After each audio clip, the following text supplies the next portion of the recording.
Bom, vamos começar então a aula com osteomosteoide, osteoblastoma e adamantinoma, tá bom?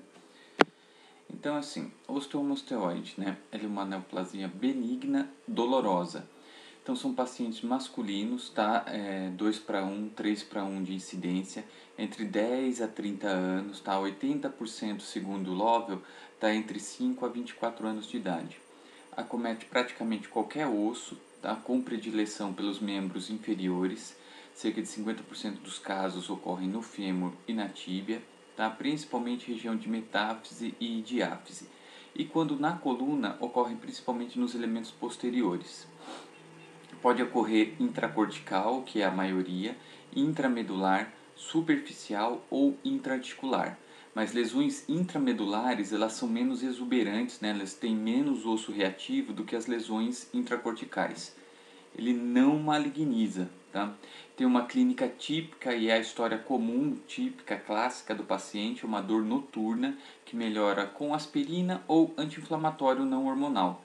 Então, naquele paciente que você tem uma história típica de osteomosteoide, uma dor típica, mas ele não melhora com aspirina, você tem que duvidar do diagnóstico, tá bom? Pode causar contratura e derrame quando próximo a uma articulação, tá? Pelo processo inflamatório, ou escoliose. Quando dá escoliose, a concavidade fica do lado da lesão, tá? Geralmente ele ocorre, como eu falei anteriormente, de elementos posteriores. E agora, na criança com escoliose dolorosa, apresentando ou não uma curva atípica, você vai desconfiar de um osteomosteoide. O diferencial de osteomosteoide é um osteoblastoma ou uma osteomielite subaguda, tá bom? Radiografia, ele apresenta então um nicho central menor que 1,5 a 2 centímetros, circunscrito por osso reativo, em geral bastante osso reativo, principalmente se for uma lesão intracortical, e não apresenta tecido cartilaginoso, tá? Então, ele tem níveis elevados de prostaglandinas e ciclooxigenases na região da lesão, que é por causa disso que ele tem a dor, tá?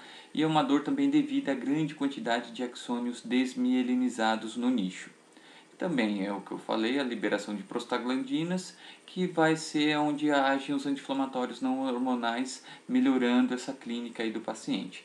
Então, o diagnóstico do osteomosteoide. O raio-x é o suficiente, mas a tomografia é o melhor exame para você identificar o nicho, mas nos cortes finos de tomografia, aqueles cortes mais grossos, geralmente acima de 5 milímetros, dependendo do osteomosteoide, você pode passar reto e não pegar a lesão. Ressonância não serve para o diagnóstico do osteomosteoide, você vai ver só edema, tá bom? Cintilografia óssea, ele é ou quase hiperconcentrante, ou é sempre hiperconcentrante ou quase sempre hiperconcentrante, tá bom? Semelhante histologicamente ao osteoblastoma, tá? E em geral maior grau de osso esclerótico. O osteoblastoma, em geral, eles são mais agressivos, ou seja, ele tem mais uma destruição óssea.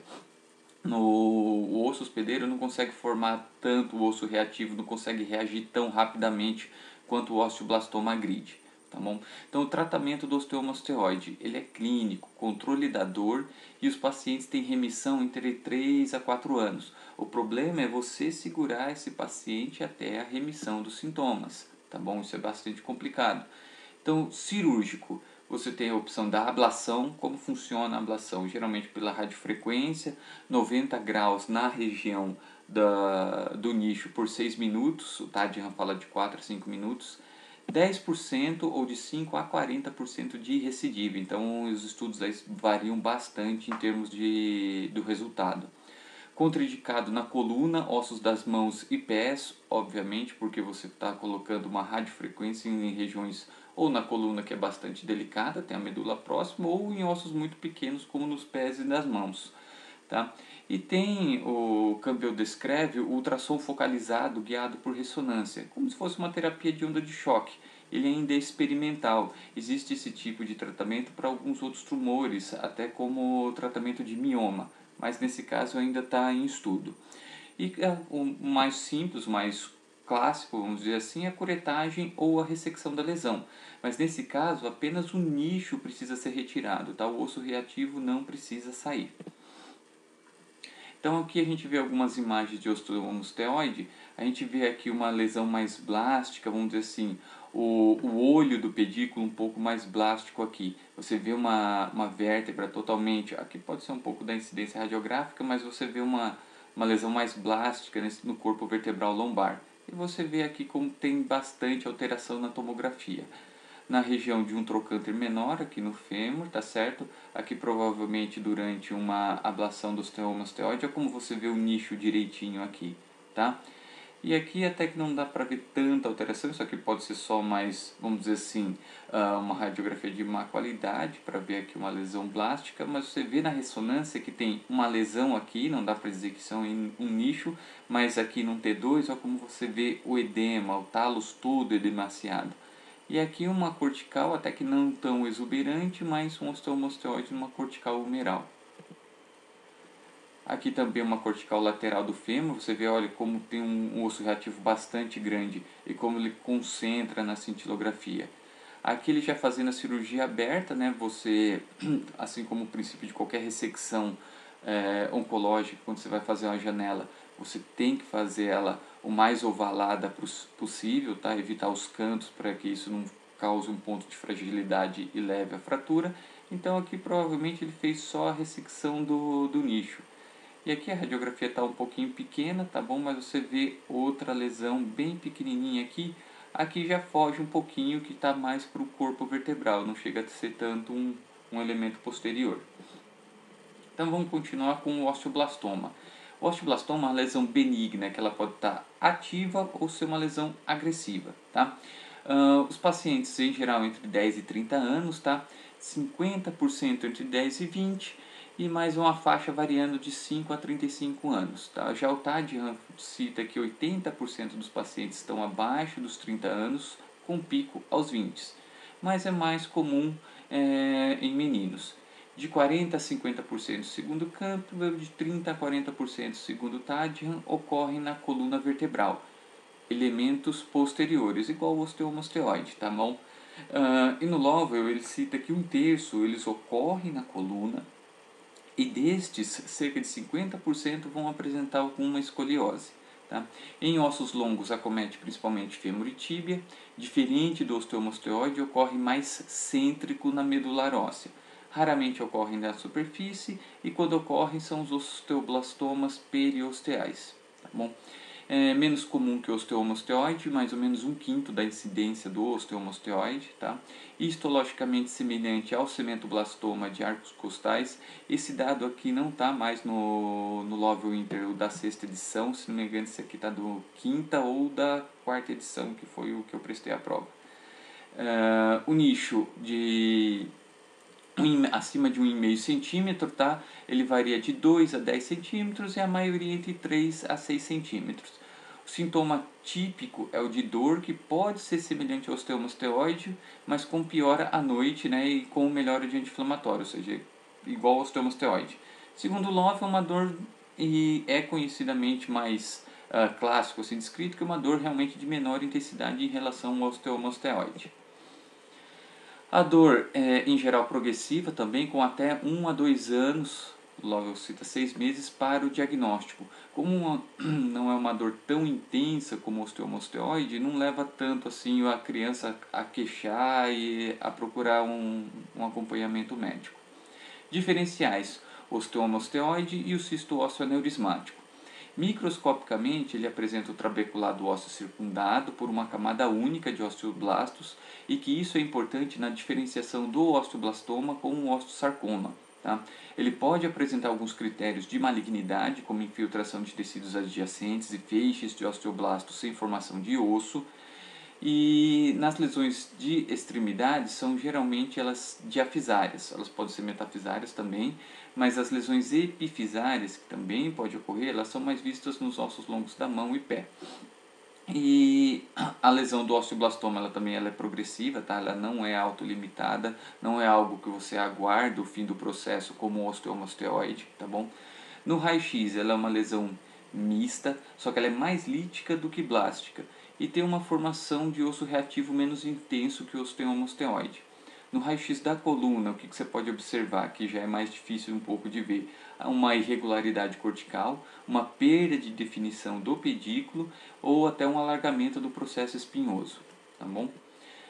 O osteoblastoma maligno, como eu estava falando ali atrás do osteoblastoma mais agressivo, é uma lesão histologicamente mais agressiva, com maior acometimento local, maior taxa de recidiva e raramente metastatiza, tá bom? Cerca de 1%, menos que 1% tem metástases. O TADHAN, e já é mais conhecido, refere que o osteoblastoma ele não é metastático. Alguns estudos comentam que, assim, na verdade, esses osteoblastomas que tiveram metástases provavelmente eram osteosarcomas de baixo grau que foram erroneamente não diagnosticados ou diagnosticados, vamos dizer assim, como osteoblastomas, tá? É até uma dificuldade você definir se realmente existe esse osteoblastoma maligno ou não, e algumas classificações hoje mais modernas elas definem como apenas um osteoblastoma agressivo, ponto. Então, 10% dos osteosarcomas de baixo grau são radiograficamente semelhantes ao osteoblastoma. Osteoblastomas cirurgicamente inacessíveis, eles podem responder a quimio ou radioterapia, e já são tratamentos de exceções, tá certo? E existe relato de degeneração sarcomatosa, mas é principalmente nessas lesões que acabaram sendo irradiadas. O tratamento é a curetagem estendida, né? Ou seja, aquela curetagem que tem adjuvância. Ou você usa o letrocautério, ou fenol, ou bisturi de argônio, tá certo? Ou você faz a ressecção da lesão. Agora, crianças abaixo dos 6 anos, ela tem uma maior taxa de recidiva, maior chance de recidiva, e cerca de 10 a 20% dos procedimentos cirúrgicos acabam evoluindo para uma recidiva local. Tá? Então aqui a gente vê uma imagem também de um osteoblastoma.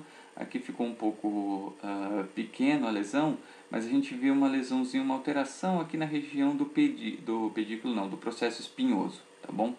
Aqui a gente vê o processo espinhoso na axial, na tomografia, como ele está expandido, como ele está aumentado. E aqui, pós-operatória, a ressecção do pedículo, tá certo? Aqui também, elementos posteriores, aqui já deve pegar pedículo e um pouquinho de transverso também, tá bom? Aqui uma criança, provavelmente aqui eles quiseram mostrar como se ela tivesse uma síndrome de Grisel, algo que evoluiu semelhante, mas na verdade o que ela tinha era um osteoblastoma, tá bom? E aqui um osteoblastoma na região da tíbia. Você vê como a lesão é bem grande, mas ela tem pouco osso reativo, tá? Aqui outro na região de um fêmur distal, a gente vê a captação da mesma aqui na cintilografia, e aqui ó, um pedículo aqui bem alargado. Um fêmur também ó, na região do trocânter menor, tá certo? Aqui provavelmente ele fez uma curetagem e um enxerto, a princípio aqui com um enxerto sintético. Aí a evolução bem satisfatória. E por último aqui o adamantinoma, tá? É bem pouquinho, mesmo porque só tem no câmpio, né? Não é um tumor de criança, então no lóbio não tem nada, no TADHAN não tem nada, basicamente só no câmpio. Então, o adamantinoma são pacientes entre 10 a 30 anos, tá? 85% dos casos ocorrem na tíbia. É uma lesão de crescimento lento. A dor é o sintoma mais comum. Cerca de 20% eles apresentam fratura patológica. Radiograficamente ele é semelhante à osteofibrodisplasia, só que mais agressivo. Frequentemente ocorre o envolvimento da fíbula por contiguidade, tá? Ele é histologicamente diagnosticado como ilhas de células epiteliais em um estroma fibroso, tá? Sendo em geral uma lesão de baixo grau. O tratamento consiste em ressecção, margens amplas, tá? Uma ressecção em bloco, e a lesão ela é rádio e quimio-resistente. Tá? Recidiva local em até 25% dos casos. Metástases ao diagnóstico são raras, mas elas podem ocorrer tardiamente em até 30% dos casos. E a sobrevida é de 85% em 10 anos. E aqui são poucas radiografias que tem, tá bom? Essa aqui é a única radiografia que está no Campbell, uma lesão aqui intracortical, tá? Que ela acaba cometendo a cortical óssea da tíbia e vai expandindo para a medular. Essa aqui é uma radiografia que não está mais no Campbell.